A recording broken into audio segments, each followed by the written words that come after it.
Nino è stato salvato durante un'attività di monitoraggio che facciamo per documentare le condizioni degli animali trasportati dall'est Europa.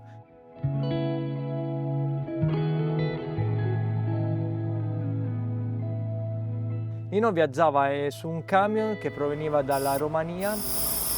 Questo camion aveva il sistema di abbeveraggio rotto, per cui gli animali fin dalla Romania non potevano bere. Per cui l'abbiamo fatti fermare dalla polizia e Nino era praticamente disidratato, era steso a terra e calpestato da tutti gli altri agnelli.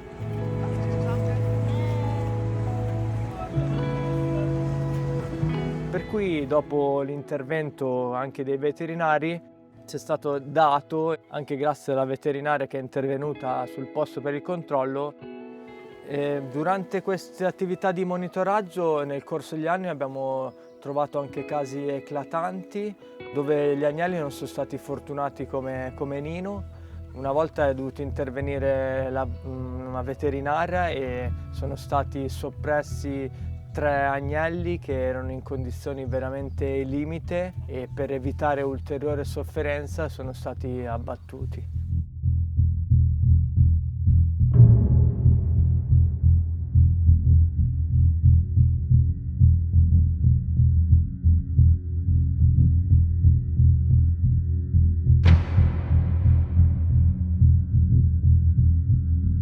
The protection of animals during transport is regulated by the regulation 1/2005, which was adopted in the 2005 and came fully in force in 2007. So it's a very, very old regulation, we can say. And also when it was written, it was replacing the even older directive on the protection of animals during transport. And it has a lot of gaps. If we are talking about the road transport, we are talking about a vehicle which depart in one member state and can cross 3, 4, 5, 6 different member states until its destination.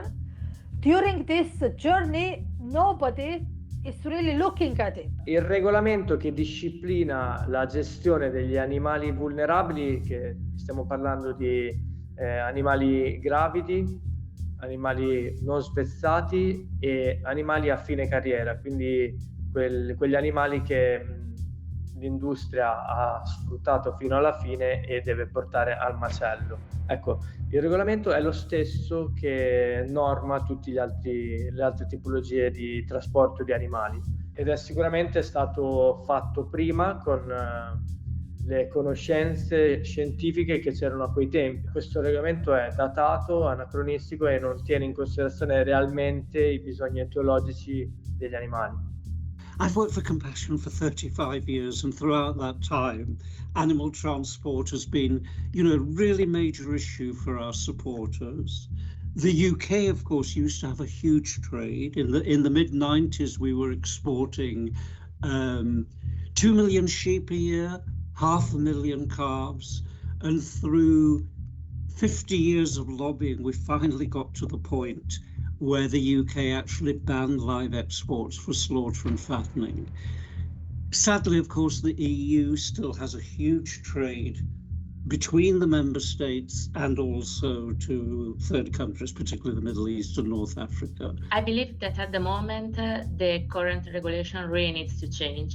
And for the reason we have the proposal of a new regulation on animal transport that came out from the European Commission in 2023. The reasons is that at the moment, vulnerable animals such as pregnant animals or injured animals and unweaned animals are not fully protected by the current regulation. They can be transported for a very long time.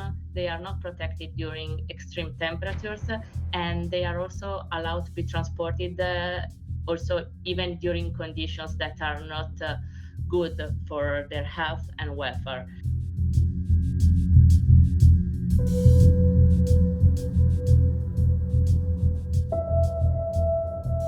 The new regulation was also, let's say, ordered by the European Parliament because the European Parliament had started a so-called ANIT committee.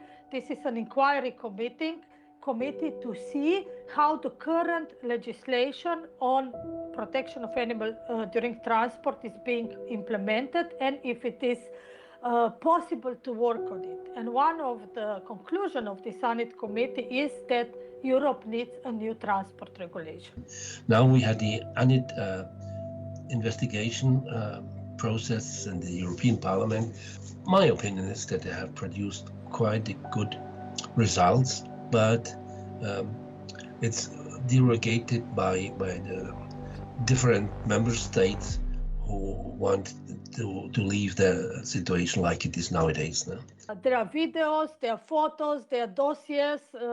Parliamentarians have come with us to the field to see the reality. Unfortunately, just the parliamentarians who are for improving the animal welfare, the parliamentarians which are not willing to improve animal welfare, they don't want to go even on the road to see the reality. So all this is out, and still there is pretending that everything is okay, and that the only problem is that the regulation is not implemented. The regulation cannot be implemented as it is written because it has too many gaps, and because different competent authorities, different member states have the possibility to interpret the current regulation in too many different ways.